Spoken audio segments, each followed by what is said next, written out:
Hello everyone. इतनी रात में एसएससी ने हिला दिया और सच कहूं तो मुझे मजा आ रहा है ये कहते हुए कि एसएससी ने तो बिल्कुल मौज कर दी।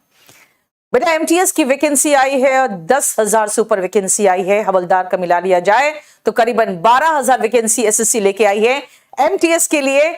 और देखो बेटा इसका पूरा कंप्लीट नोटिफिकेशन आ चुका है। अभी मैं इसका लिंक अभी जो पीडीएफ है ये सब मैं शेयर कर दूंगी अपने इसी चैनल में और अपने टेलीग्राम चैनल पे, और वो है केडी लाइव। राइट, आइए सबसे पहले देखते हैं जो हमारा एमटीएस का आया है और हवलदार का आया है। ये शुरू हो चुका आज से ही और आज से आप चाहे तो फॉर्म भर सकते हैं। लास्ट डेट जो है ये है 17/2 यानी 17 फरवरी लास्ट डेट है इसका।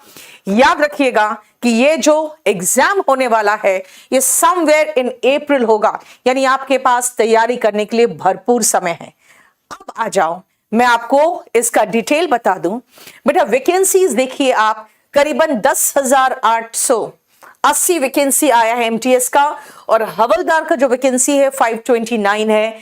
लेकिन ये वैकेंसी थोड़ी सी भी और बढ़ेगी और ये करीबन 12 साढ़े 12 के लगभग जाके रुकेगी।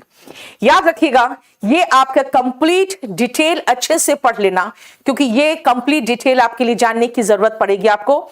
लेकिन जो मैं आपको बताना चाह रही हूं वो बिल्कुल मुख्य पॉइंट बताना चाह रही हूं, और वो है 18 से 25 साल आपकी उम्र होनी चाहिए और 98 और 1/1/2005 के बीच में आपका जन्म होना चाहिए। और याद रखना इसके ऊपर या इसके नीचे आप तभी हो सकते हो अगर आप एसटी एससी कैटेगरी को बिलोंग करते हो, आपको 5 साल का छूट मिलेगा। ओबीसी 3 साल की छूट मिलेगी, और अगर आप किसी भी क्राइटेरिया में आते हो तो आपको छूट मिल सकता है। अदरवाइज 18 से 25 साल बिल्कुल यही एज होना चाहिए आपका। अब आती हूं मैं, अगर आप पॉइंट को देखोगे 16.2 को, तो आप देख लो यहां पे कि 16.1 में और 16.2 में आपको पूरा एज क्राइटेरिया आपको डिटेल में मिल जाएगा। अब मैं चलती हूं सीधा जो मजेदार चीज है, और आपको देखकर आश्चर्य भी होगा कि एसएससी ने क्या क्या चेंजेस कर दिए हैं। इस पर जरा देखिए, आप खुद देखो। इस बार जो एसएससी ने कंप्यूटर बेस्ड जो एग्जाम है, बस एक ही एग्जाम होगा, इसके बाद कुछ भी नहीं होगा एमटीएस में। हाँ, हवलदार के लिए आपके फिजिकल टेस्ट वगैरह जो क्राइटेरिया होते हैं वो होगा, लेकिन इसमें 2 सेशन होंगे। सेशन 1 मैथ्स 20 क्वेश्चन होंगे। याद रखिएगा 3 क्वेश्चन, 3 मार्क्स के 1 क्वेश्चन होंगे, यानी 60 मार्क्स का हो गया। न्यूमेरिकल एबिलिटी रीजनिंग भी 20 क्वेश्चन होंगे, 3 मार्क का 1 क्वेश्चन होगा, यानी 60 मार्क्स के ये भी होंगे। ये सेशन 1 में होगा। बेटा सेशन 2 में जनरल अवेयरनेस होगा 25 क्वेश्चन, अगेन इंटू 3 मार्क्स के होंगे, यानी 75 मार्क्स के होंगे। और इंग्लिश 25 क्वेश्चन होंगे, अगेन 75 मार्क्स, यानी 3 का हो गया। मजेदार बात तो अब आने वाला है, ये आप ध्यान से देखिए। ये सारा ऑब्जेक्टिव एग्जाम होगा, और सबसे मजेदार बात तो अब आने वाला है, थोड़ा सा इंतजार करिए। जरा ये सिलेबस देख लो। बेटा सिलेबस वही है जो हमेशा से सिलेबस रहा है। मैं हमेशा कहूंगी आपको कि बेटा एक तैयारी करोगे आप तो सीजीएल, सीएचएसएल, एमटीएस सब का सब तैयारी एक साथ हो जाएगा, क्योंकि इसमें याद रखना आपको किसी भी तरह का कोई प्रॉब्लम नहीं होगा, क्योंकि एक एग्जाम की तैयारी करोगे सब होगा। लेकिन एमटीएस को बहुत हल्के में मत लेना, क्योंकि सीजीएल वाले हो, सीएचएसएल वाले हो, सब लोग इसमें भरेंगे। इसमें आपका जो क्वालिफिकेशन चाहिए वो मात्र 10वीं चाहिए, ठीक है, सिर्फ 10th। लेकिन आपको पता है सरकारी नौकरी की इतनी मारामारी है कि इसमें ग्रेजुएट, पोस्ट ग्रेजुएट सब भरेंगे, इंजीनियर्स लोग भी भरेंगे। इसका मतलब अगर सीजीएल में नौकरी नहीं मिल रही है, जिनको अभी तक नहीं मिली है, वो भी एमटीएस भरेंगे। इसीलिए आप इसको बहुत हल्के में नहीं ले सकते। इसकी तैयारी आपको कंप्लीट डेडिकेशन के साथ करनी पड़ेगी। अब सुनो, ये आपका सिलेबस है। अब मैं एक रफ आइडिया देख रही हूं सिलेबस देखते हुए, तो मुझे लग रहा है कि सारा वही सिलेबस है जो सिलेबस सीजीएल का है। ठीक है, अब आइए नेक्स्ट मैं चलती हूं, आपको जरा देखना 4.18 नंबर में आ जाइए सीधा, और यही सबसे मजेदार सेक्शन है। आपको खुद आश्चर्य होगा कि नहीं पता इस बार क्या हुआ है और क्यों ऐसा हुआ है कि परफॉर्मेंस जो कैंडिडेट का है वो सेशन 1 में इवैल्यूएट पहले होगा, यानी मैथ्स और रीजनिंग पहले इवैल्यूएट होगा, और उसके बाद इंग्लिश और जीएस यानी सेशन 2 इवैल्यूएट होगा।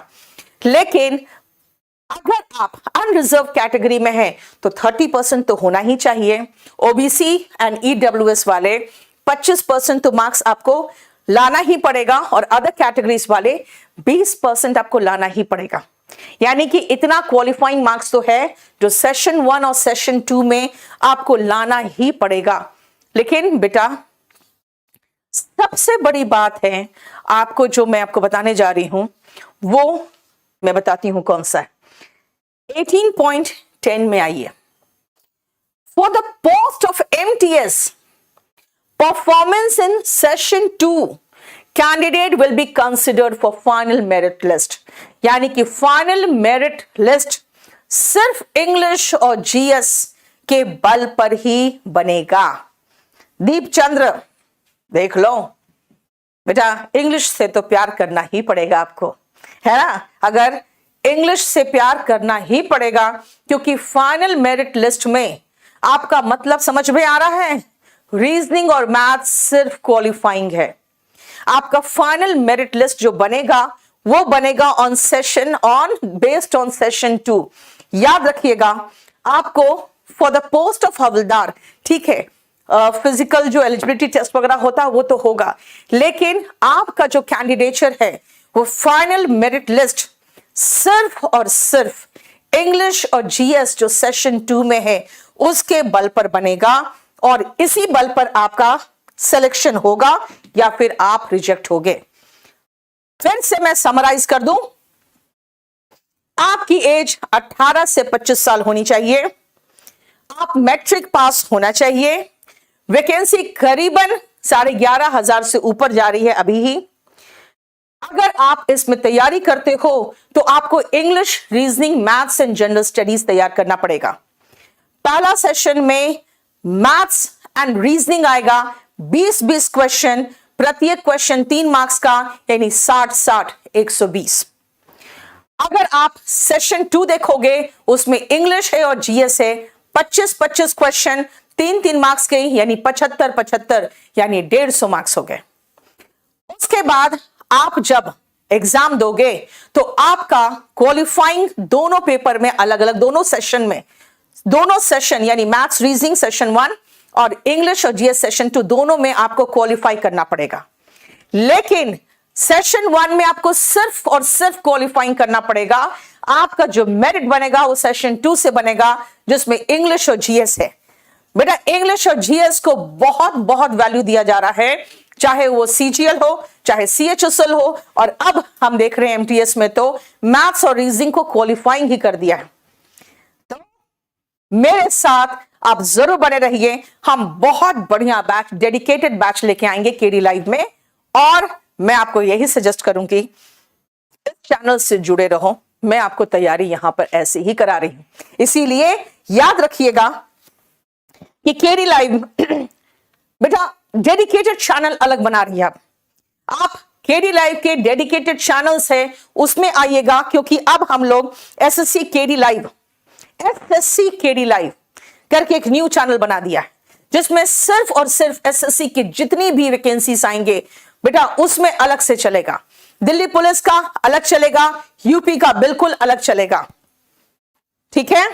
और याद रखिएगा कल मैं बहुत बड़ा एक न्यूज लेके आऊंगी, एक अच्छा खासा धमाका, जो केडी लाइव और कह सकती हूं मैं ऑनलाइन प्लेटफॉर्म में एक बहुत बढ़िया न्यूज होगा आपके लिए। एक बहुत शानदार अवसर, इंडिया के बेस्ट टीचर से और बेस्ट तरीके से, बेस्ट स्टडी मटेरियल से पढ़ने का एक बहुत बड़ा अवसर आएगा। मैं कल उसका अनाउंसमेंट करूंगी। आज मैं आपको सिर्फ इतना कहती हूं बेटा, नोटिफिकेशन को बहुत ध्यान से पढ़ना, आपने जो फोटोग्राफ अपलोड करते हो जस्ट जो इंस्ट्रक्शन दिया जाए उसको ध्यान में रखते हुए करोगे। और तैयारी जो करोगे बेटा, टारगेटेड तैयारी करो। बहुत कुछ पढ़ लोगे, बहुत जगह पढ़ लोगे और बहुत चीजें पढ़ लोगे। स्मार्ट वर्क करना सीखिए, हार्ड वर्क गधा भी करता है, राइट?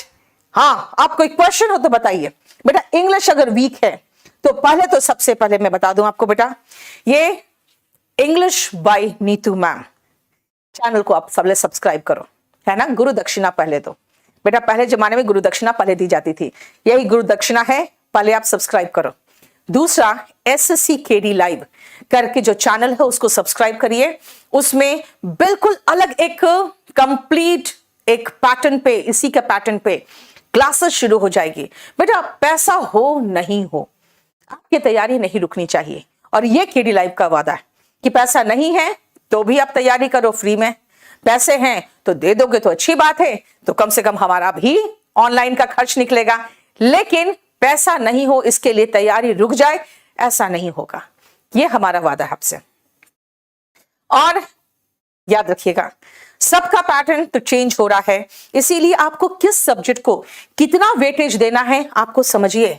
बेटा बहुत सारे ऑनलाइन टीचर्स को बहुत हल्ला मचाने की शुरू से आदत है और वो उनको इतना वेटेज दिया गया था ना एसएससी के द्वारा कि वो बिल्कुल एकदम मठाधीश बन के बैठे हुए थे। बेटा जितना सम्मान दिया जा सकता है उतना दीजिए।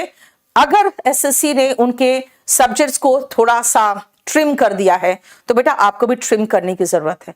इसीलिए आप भी अब थोड़ा ट्रिम करिए, जितना टेंशन, जितना आप डेडिकेशन के साथ वो सब्जेक्ट पढ़ रहे हैं, आप शायद उतना डेडिकेशन के साथ उसको उतना टाइम देने की जरूरत नहीं है। और टाइम जहां देने की जरूरत है वहां पर आप टाइम नहीं देकर आप डी ग्रेड के जो होते हैं ना, डी ग्रुप की नौकरी, वो भी करने को तैयार थे। लेकिन बेटा अब तो आप एमटीएस की नौकरी में भी आप इंग्लिश को अगर भाव नहीं दोगे तो मुश्किल होगा। इसीलिए मेरे साथ बने रहो, इंग्लिश मैं यूं तैयारी करा दूंगी आपको, ठीक है? God bless you.